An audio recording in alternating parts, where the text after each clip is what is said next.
coached just an outstanding defensive effort today out of the team, and especially picked up after that first quarter. Just talk about the defensive pressure. Well, I was just really pleased with how we all played. I mean, we followed a scout report. Steph Norman did a fantastic job on the scout, preparing the kids. We guarded different players different ways as they came off ball screens, forced, some right, forced some left. And overall, I thought we did just an outstanding job of that. We knew who the shooters were, who weren't the shooters, and really made it difficult for them to get easy looks. I'd asked the players about this, but it was a close game until Dotson went out after picking up 2 quick fouls, and everything seemed to change in terms of how you all attacked the inside, and it gave you opportunities on the other end of the floor as well. Yeah, I mean, when she's really long. I mean, there's no question about it. And then we took it to an 11-point lead, but at the same time, I think she played the entire 20 minutes in the second half. So, I mean, she ended up playing 36 minutes in that game. So we were able to extend it even with her in the game there in the second half. But I thought we did a much better job of attacking, making her come help, and then we passed the ball well. Really did a nice job of finding each other open in transition and off a little bounce pass. I thought Emily passed the ball again as well as I've seen her. I mean, 5 assists, 2 turnovers, 5 steals, 2 blocks. I mean, just overall another spectacular game. I mean, 12 boards. I thought Olivia Cochran played well. She only gets 6 points, but she was battling down low all night long. And some nights you're not going to score a bunch, but we need you at the defensive end. And she was really, really good. Jeff, you in the back, you kind of touched on it a little bit, but Emily's versatility, you've mentioned Angel many times with comparing her to players, but like everything she can do with all of her different tools, does she compare really to anybody you can think of? No, I've told you. I mean, defensively, she's in that same category as Angel. But just the play of the game, if you're going to show any highlights tonight, is the first half when she contests the 3-point shot and then came flying back in, and her Dotson got a jump ball on the rebound. That's about as athletic of a play as I've seen in a long time out of anybody. To be able to contest, put the brakes on, and then full sprint back in for a rebound is remarkable. And you don't teach that. She has a motor. Emily has a motor, and it's always going. And that's what makes her as good as she is. And her court vision is off the chart, too. I mean, that pass she made to Kiana Smith in the corner for the 3, then the one back out to Haley, our big-time pass, those aren't easy. She makes them look easy. Then she finds Chelsea in transition for the layup. Yeah, she's a big-time player. Towards the middle of the second half, things started getting a little chippy out there. Do you expect that when Notre Dame comes to town with the rivalry that Louisville has? I mean, kids are just playing hard. That's what they're doing. I mean, when you play a competitive game like we did today against 2 really good teams, it's going to happen. I mean, you just keep going on. I mean, I thought it's what basketball is supposed to be. If we want people to come out, I mean, it's going to be competitive. There's going to be some talking, but I didn't see it as anything that was out of line. It was just a very competitive game. Haley mentioned earlier she's fangirling when Asia Durr came in to practice yesterday, and just what was the whole mindset with the team when Asia walked in the doors, and what was it like going through that practice with her there? No, it was great. I mean, it's always great to see her. I thought it was awesome tonight when they showed her on the big screens and the ovation she got from everyone. She's always been such a huge fan of our program, even after she's finished. You can follow her on social media. When we win, she's tweeting something out, putting something out, and she's just a great kid. And I'm excited that she's starting to get back into the swing of things, starting to work out, and it'll be a process, but hopefully we'll all get the chance to see her out there playing again. Jeff, you've had some you've had some good defensive games early in the year, and the last couple you scored a lot of points. It seemed like today, and you talked about it a little bit, and so did the players, your defense was as good as it's been in probably in 3 or 4 games. Is it a process where you're trying to work on different things even at this time of year and get better at defensively and? Well, we're always trying to work on some things, defensively and offensively. But like I've said, I talked to my staff. If, in the Syracuse game, it's up and down. Syracuse is taking quick shots. They're pressing. You're not going to score 100 in a game and think you're going to hold the other team to 50. There's too many possessions. You win by 30. I don't care if we give up 70 points. If we score 100, it's not going to matter.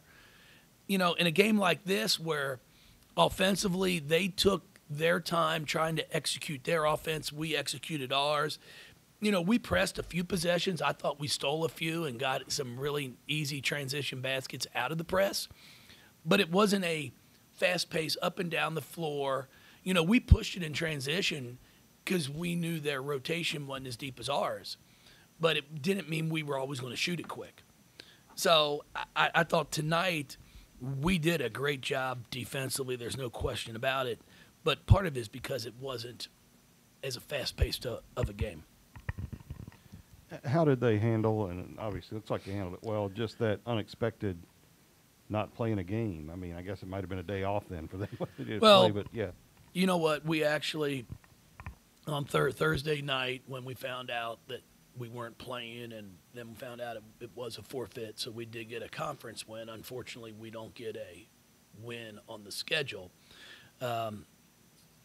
We treated the girls to a celebration at Jeff Ruby's for dinner after the big win, So it was the first time it's the first time in the history, I believe, of Louisville women's basketball that we held someone scoreless.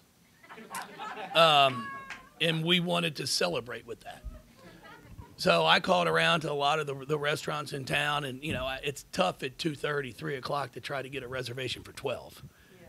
But we were very fortunate that we were able to get in there, and it was quite a treat.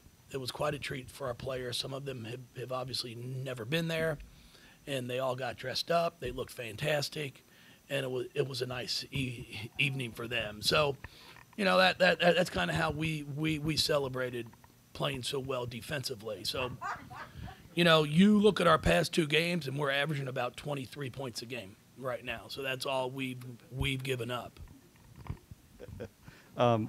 This is that time of year when when really good teams take a step up, and this team is doing some things better right now.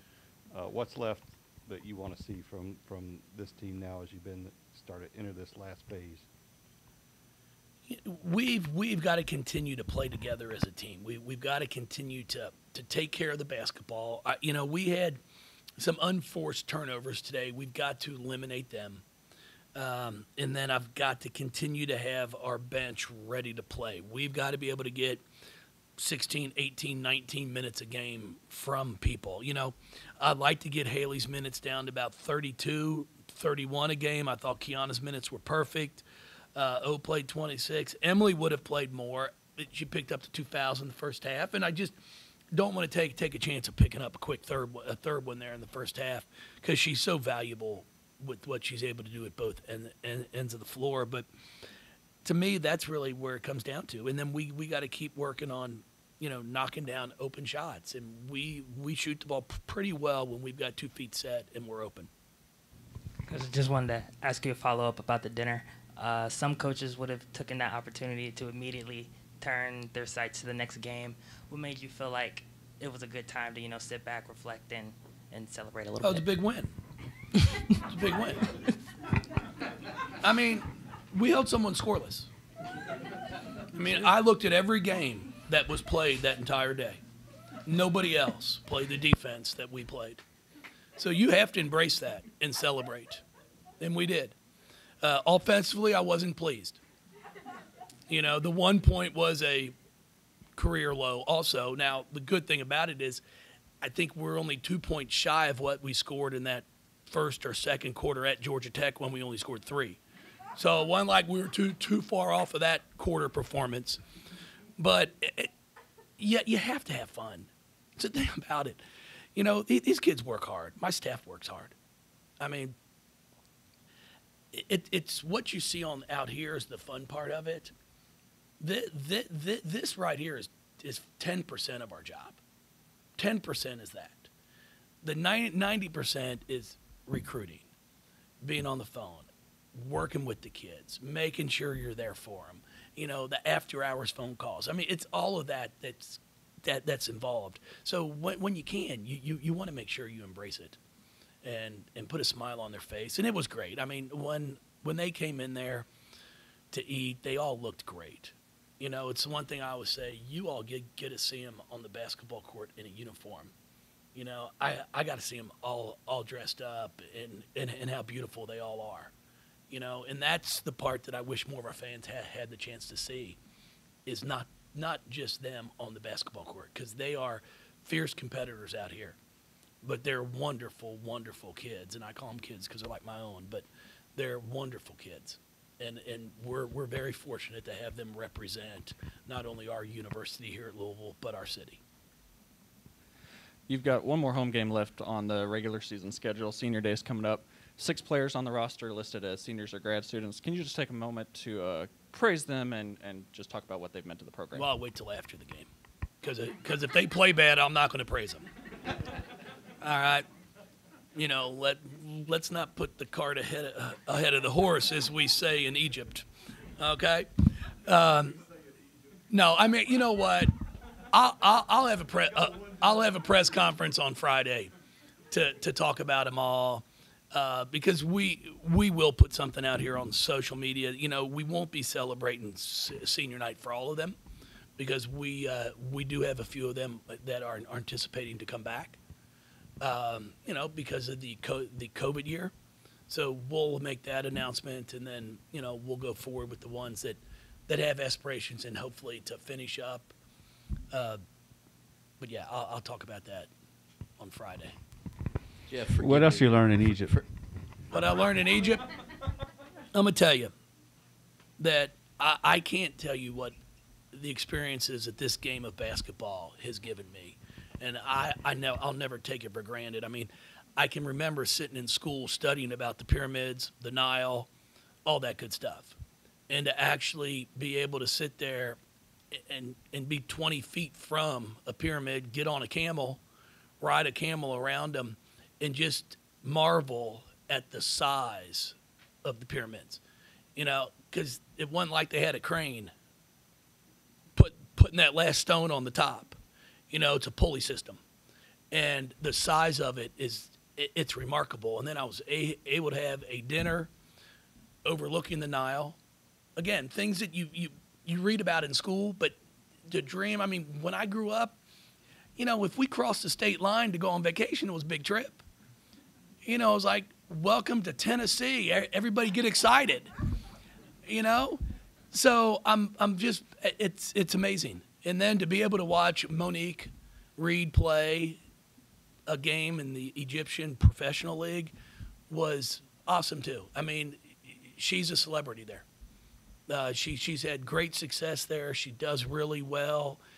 She was trying to teach me a few Arabic words, and it was fun. You know, those are the things that the day comes when I'm finished and retire, I want to be able to go watch some of the kids that have played here for us professionally, wherever it might be, because it's really neat. I mean, it really makes you sit back and think of the career that Monique had here for us. She's the only player that's ever played in 2 Final Fours.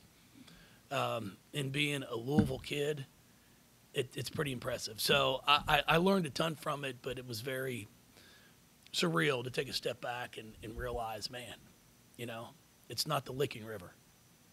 It's the Nile. Jeff, I should know this, and forgive me for asking it, but you growing up in Northern Kentucky, were you a Bengals fan, or do you have an adopted other type of team? No, there was no adoption to it. I'm a Steelers fan. I like to cheer for winners. You know, so, you know, it's one of these. I mean, they've canceled school tomorrow in Cincinnati and some schools in Northern Kentucky. See, in Pittsburgh, you go to school on Monday because you're expected to. We're used to going and playing in a Super Bowl. So Will you be allowed in Northern Kentucky to go back if the Bengals win the Super Bowl? Oh yeah, no, I'll go back. I gave my Who Dey chant today on the. I heard that. Yeah. Matt Andrews, a good friend of mine. Matt used to Yeah. work here, and I told him, as painful as it was. How'd you become a Steeler fan living in Northern Well, Kentucky? my two older brothers were Cowboys fans, and in the '70s, if you wanted to fight, the Steelers and the Cowboys were your best fight.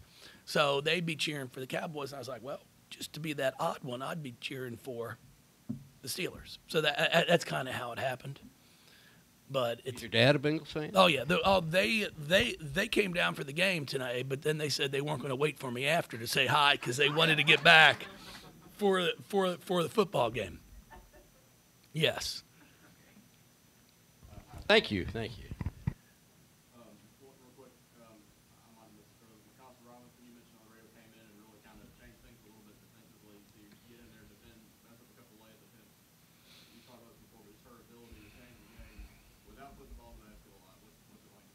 Oh, it's awesome. I mean, she is a kid that if my daughters grow up to be like her, I'd be proud, because it's not about scoring points for her. It's not about just getting a rebound. She just plays hard. It's what Mikasa does. She competes. She's a competitor no matter what she does. And then off the court, she's as good of a kid. Her parents have done an amazing job because she is an absolute sweetheart. It's like I said, she's got two personalities. The one that steps on the court and then the one off the court. And I think that's what makes her as unique as it does, as she is. Jeff, you all had Von Macklin back today and honored her. And I think Valerie Owens-Combs was down in the front row. And I talked to them recently, and they said you keep in touch with them quite often and keep them pretty connected with the program. How meaningful is it to have two figures like that close by and here as an influence? Well, it's great. I mean, it's hard to put in the words, because Adrian Johnson does a lot for us with our alumni, because we want to make sure they understand. I mean, I can remember back in '09 that I sent a letter out after we went to the Final Four and played the national championship to all of our alumni, and it was a thank you note. And it was a thank you note to whoever hosted Angel McCautry on her official visit, and then whoever hosted the person that hosted Angel on the official visit. See, it's a trickle down effect. Everybody that's ever been involved in this program has had an impact, and it has made an impression on us. And we keep telling our players now. I mean, there's not 10,000 people that come out here tonight just because of this team. It's because of what's taken place here in the past. The players that have come through that have helped build it. My first year, I think we were at like 3,000 a night. And then we just kept building and building and building. So everybody that's ever played here is important to us. And we want to make sure that they know our gratitude to them. So having Vaughn come back today, and Val was here, and then Asia was here. It's what it's about. It's about getting your alumni to come back and know they're still a part of it, that we value them. And then I'd like to end with, I haven't had a chance, but I'd like to congratulate my sister on getting her 400th win also last week. So, to have a brother and sister both get a 400 wins in the same year, same season, it's pretty special. Now, it took her about 6 more years than me. But I didn't want to bring that up. But no, so congratulations to Jamie for that, because it's quite an accomplishment. Anybody else? Yeah. Take the mic. Hand the mic to the young man. A number of your players have over the years proposed to Dawson, and I'd like to know if you could find out if Haley's available.